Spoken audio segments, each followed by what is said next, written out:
Well, hello. Thank you for coming back. And if you're actually someone who has watched my other videos, the videos of this long-winded Irishman, and you actually are watching this one too, I especially thank you for coming back and listening to some more of me. And I know I'm looking here, and I need to be looking here, because if I'm looking here, I'm looking at you. But anyway.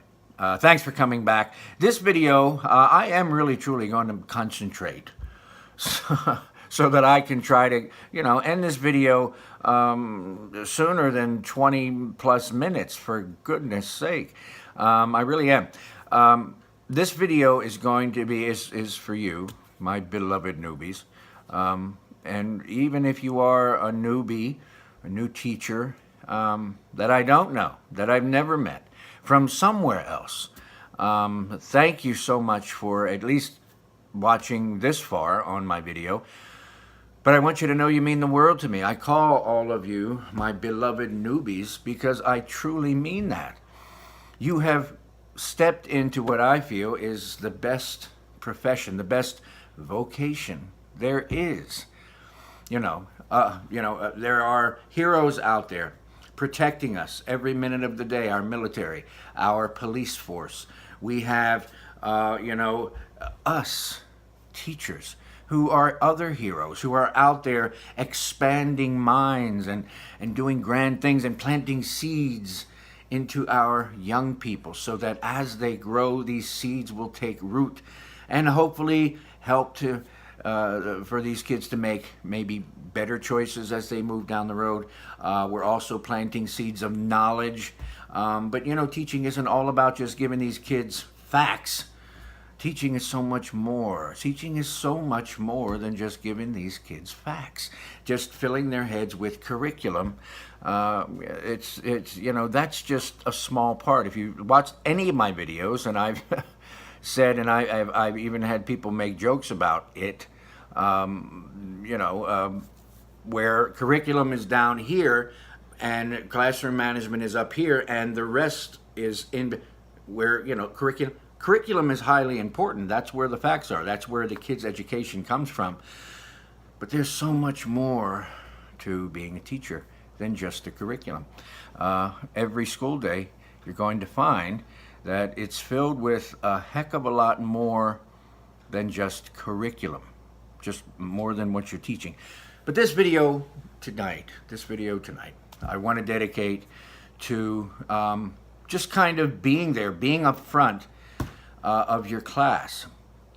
One of the hardest things for newbies, believe me, I know, I was a newbie too, is getting up in front of your audience, getting up in front of those kids, knowing that all their eyes, even if it's just for a minute, are on you. And you have got to engage them. You have got to captivate them. You have got to keep those eyes on you. And believe me, that's one of the hardest things to do. So many people say, well, being a teacher is cushy, it's easy. Well, they can go pack sand. They have no clue what it is to be a teacher. We have 30 kids in our class. Some have a bit more, some have less. We have to keep those kids, we have to educate those kids is what we have to do, but we have to engage them. We have to entertain them. We have to encourage them, and then we have to evaluate them every day. So to be able to do this, it can be strenuous, it can be frustrating, but it is one of the most rewarding things in the world to do. Newbies sometimes think that you have to keep your kids, of those words that I mentioned, educate, evaluate, entertain and encourage, blah, blah, blah. The most important words are to engage them and to encourage them. When you engage your kids, that means you have their attention. You have their attention. They are actively watching you, listening to you. And this might last 5 minutes. If you're lucky, it might last 10. So within that 5 minutes or that 10 minutes, you have got to pump out your best material. And some days it's going to be better than others, because some of the biggest risk takers in the world are teachers. You can plan and plan. You can plan what you feel is the best lesson, and you can get up there and it not be. It just be a complete fail. And some lessons that seem mediocre, or some lessons that just, you just start, and it's no big whoop, they could end up being one of the best lessons you ever did. When you get those kids engaged, when you get those kids captivated, and that they're listening, and you can see those aha moments, you can see the light bulbs turning on, you can see the wide eyes of your students when they finally get something, or when the kids are raising their hands and there's an active discussion going on. It's amazing. It is just amazing. That won't happen every single day, but when it does happen, it just rejuvenates you. So, newbies, when you get up in front of your class and you're ready to begin a lesson, you need to teach that lesson directly to your students, but at the same time, don't be sterile. Don't be up there just as a curriculum monger, where it's just all facts and it's all figures. No, talk to your kids. Open up the gates and open them slowly. In another video, we're going to talk about hooks and writing and things like that. You have got to be an endless supply of hooks. You have got to hook those kids and reel them in. You have got to make them interested, even in the most boring things. One of the most boring things, in my opinion, talk about banking. Is it important? Sure. But to get up there and talk about it to 10-year-old kids, some of the kids will be interesting for about a minute. This subject will be interesting for about a minute. But, you got to keep it interesting.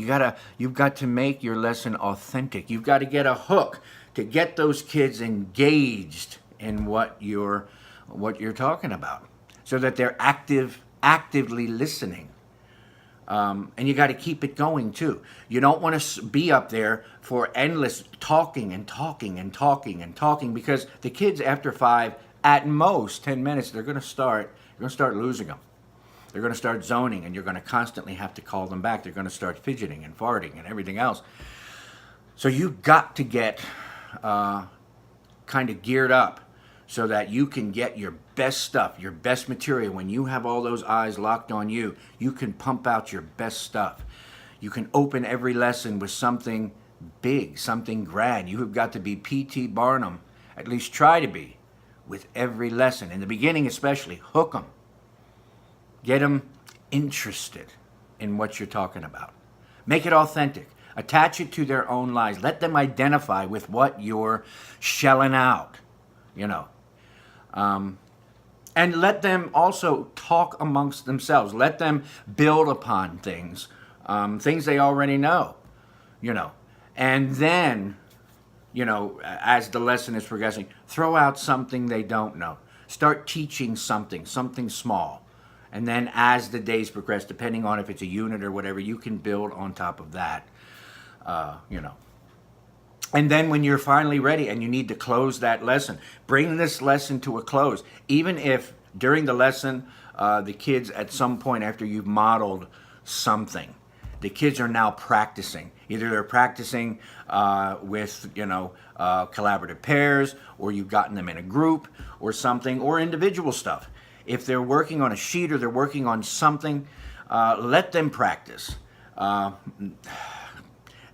DOE and are really big on, there not being any downtime.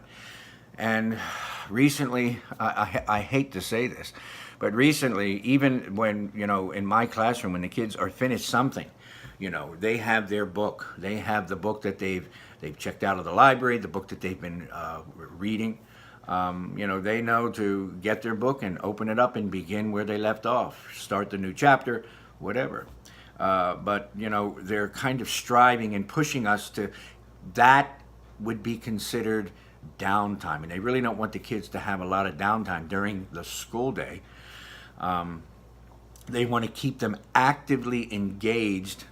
Well, to me, reading a book, a book that they're truly reading, that is keeping them actively engaged. However, a lot of your lessons, just put some great forward moving momentum, so that they have a grand opening, they have a period of there's a period of modeling of what's happening, and then there's practice, and then you end it. And when you end it, you need to end it well. You need to end it so that it's over, done with, gone. You don't need to drag it out. It could be a out of the door ticket. It could be, you can design any way you want, your own style, on how you want the lesson to end. And when it's over, done. And then you can move on to something else. My suggestion is, instead of going bibbity bobbity boop from one thing to the next, lesson after lesson after lesson, nobody likes that. As adults, we don't like that. When you've had a particularly engaging lesson, do something fun, just for 5 minutes. I know they say no downtime, but you know what? Having fun, no matter what age they are, I don't care if it's middle school, high school, my grade, 5th grade, lower, give the kids a little bit of fun, a little bit of decompression, just a little bit. Tell a joke, talk about current events, do something, and then, get into the next lesson, get into the next thing, or whatever's going on. So keep everything open. Keep those kids engaged. And newbies, realize that they're not going to be engaged. Not every one of your kids is going to be completely into you every single minute of your lesson. You may have them all with you. You may have them all with you for 5 minutes, like I said, or at best 10 minutes. But, after that, things start, even we adults, you should go to a faculty meeting. Good God Almighty. You go to any faculty meeting, most of the faculty meetings, the faculty are worse than your classroom. Because some of them are doing work, some of them are grading papers, some are on their phones, some are talking to one another, while the principals or whoever else is talking, we should be the ones, showing respect and being quiet and listening. But now, we're just like our classes. We zone out, after 10 minutes of information coming out, we're zoning out and we're thinking about dinner, or we're thinking about something. We know what it's like. So do something fun in between, something to keep the kids energized, And you know what? If it is something boring, if it is, a big test is coming up or something, make sure they know that you're behind them. Make sure they know that this test, they're gonna be awesome. They're gonna ace it, because you've all worked together. And as a teacher, you have taken them down the path. You've walked with them every step of the way. And you have practiced, and the kids have made tons of mistakes, which is awesome, because when the kids make mistakes, you got to make sure they know this. When the kids make mistakes, that's how they learn. If you were teaching things that everybody already knew, not only would that be incredibly boring, but the kids aren't learning anything. So let them know all the mistakes that were made, especially the kids who were constantly doing and revamping and tweaking and doing all kinds of things. They're ready. They're ready for this test. Every one of them, you're ready. Here it is. Take your time. Open your minds. Walk around. Let them know, I'm here if you need me.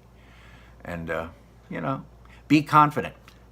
As teachers, like I said, we're the biggest risk takers, because every single time we get up in front of our kids, it could be a fail. Every single time. It's always in the back of our heads, whether you've been teaching 20 years or whether this is your first year. You get up there and there's a part of you that's terrified. You don't know how the lesson's going to go. As a teacher, we have to be adaptable. We have to be pliant. We have to be able to bend in every direction possible in order to accommodate every one of our kids, because every one of them's an individual. And even though you do things collectively and you have direct instruction with whole class stuff sometimes, and I love that, because to me, a whole class, you got 26, 27 kids, is like one big group, and we come together and it's like a town hall meeting where we're all engaged in what we're talking about. That doesn't always happen, but when you're lucky enough to get that going on, it's amazing. But anyway, Teachers, you just, take the risk. Take a risk. I don't want to say take a risk every day, because as teachers, we take a risk countless times a day, no matter what we do. Even when it's disciplining kids, or even when it's giving incentives, when it's trying to help, when we're taking risks all the time. You don't know how things are going to fall. You don't know how a lesson is going to go until you do it. And even if the lesson is great and it's awesome and the kids were engaged and everybody's talking and it's amazing, try to do that same lesson again the next year, or teach another lesson. Say, that grand lesson, that great lesson was in reading. Try to teach it the same way in grammar, the same way in writing. It's never going to work the same way again, because that vibe is now different, So as a teacher, you can't expect. Never assume. I teach my kids to never assume, because when you assume, you make an ass out of you and me. So don't assume that, because you taught one lesson one way, that it's going to work for another lesson if you try to teach it the same way. Everything's different, But that's okay. That's part of it. It's what makes it exciting, because you don't know what's going to happen from one moment to the next. So anyway, that's really all I wanted to tell you. I just want you to know, newbies, that you just got to get up there and you got to do it. And if you fall down, just pick yourself up, brush yourself off, and just keep going, and you're going to be fine. You're going to be good. Again, newbies, find those teachers, or that one teacher who is your touchstone, your self-appointed mentor. Like I said before, if you were given a mentor by the district, that's great. Let them help you. And if you two click, and if this mentor you have is awesome, that's wonderful. But sometimes, you don't get a choice who your mentor is. Maybe you get a schmuck. Don't listen to a schmuck. But if they're a schmuck and they're organized and they got their paperwork done and they're helping you get yourself organized with paperwork, learn what you can from them, but you find your mentor. You find the one that you trust. You find the one that you want to truly emulate. Just know that no matter what you think of this teacher, that you're not them and they're not you. You find your own way, because there's going to come a time, newbie, when there's going to be another newbie who's going to look at you as that touchstone, who's going to look at you and want to emulate you.